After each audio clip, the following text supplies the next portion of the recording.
Shalom, selamat siang. Perkenalkan, nama saya Novita Wali, kelas reguler 1, Prodi Ilmu Pemerintahan. Jelaskan apa yang dimaksud dengan pemerintah dan pemerintahan. Pemerintah adalah sekelompok orang atau organisasi yang diberikan kekuasaan untuk memerintah serta memiliki kewenangan dalam membuat dan menerapkan hukum di suatu wilayah. Jika dilihat dalam arti sempitnya, pemerintah adalah badan atau lembaga eksekutif dalam negara, misalnya presiden, gubernur, bupati, dan wali kota. Pemerintahan dalam arti sempit adalah segala kegiatan badan-badan publik yang hanya meliputi kekuasaan eksekutif. Mengapa pemerintahan dikatakan sebagai ilmu? Karena sesuai dengan tujuan negara dalam hal partisipasi publik untuk mencapai tujuan negara. Jadi dapat dikatakan bahwa ilmu pemerintahan merupakan ilmu yang alamiah karena memiliki metodologi atau filsafat ilmu dan memiliki guna atau manfaat, yaitu untuk kesejahteraan masyarakat. Mengapa pemerintahan dikatakan sebagai kebutuhan?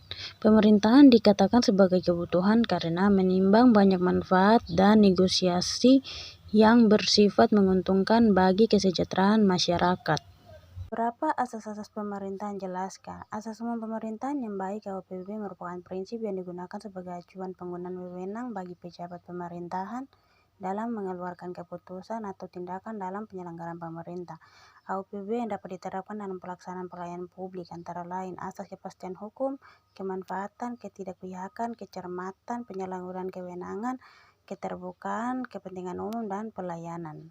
Jelaskan konsep dalam pengantar ilmu pemerintahan. Ilmu pemerintahan adalah ilmu yang mempelajari bagaimana melaksanakan pengurusan, pengaturan, kepemimpinan, dan koordinasi pemerintahan, baik pusat dengan daerah maupun rakyat dengan pemerintahannya, dalam berbagai peristiwa dan gejala pemerintahnya secara baik dan juga benar. Kekuasaan dalam pemerintahan seperti apa? Pembagian kekuasaan di Indonesia terdiri atas dua bagian, yaitu pembagian kekuasaan secara horizontal dan vertikal.